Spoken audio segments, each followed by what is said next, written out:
уважаеми съграждани и гости на Генерал Тошево! Добре дошли на фестивала на местното и биопроизводство, което се организира от местна инициативна група Балчик Генерал Тошево в рамките на проект Еко-кошница Моля. Гости на фестивала са 40 представителя на партньорските местни инициативни групи от Словения. Нека да ги приветстваме с добре дошли! Браво!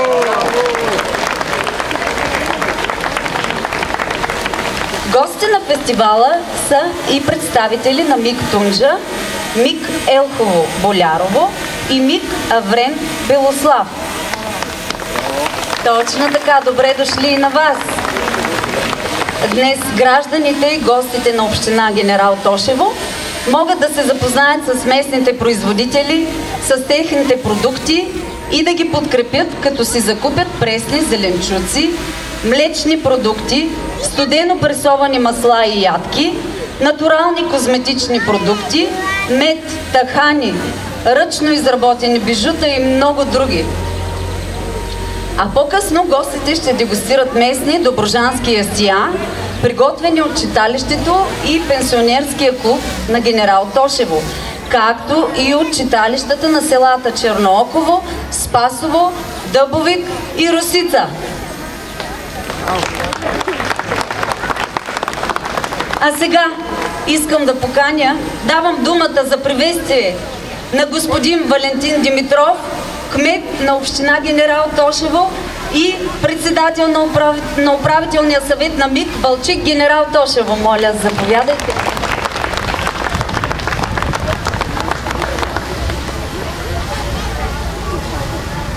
Уважаеми съграждани, скъпи гости, първо, добре дошли в този хубав ден, на този хубав площад, на нашия прекрасен фестивал за биопродуктите, който се организира от местна инициативна група Балчик Генерал Тошево по проект Еко-кошница Моля.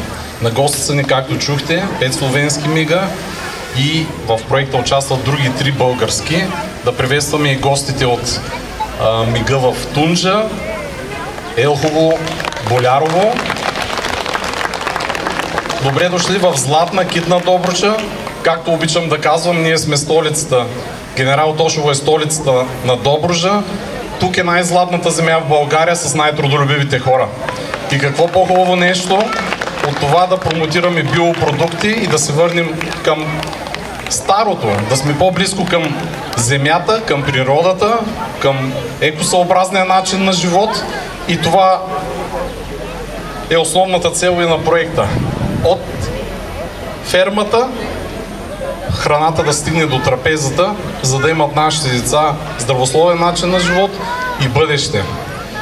Искам да поздравя всички гости с един хубав концерт, да ги приветстваме още веднъж добре дошли на добър час на фестивала и нека по стара българска традиция да поздравим всички гости с народна музика и накрая ще приключим с едно кръшно българско хорце.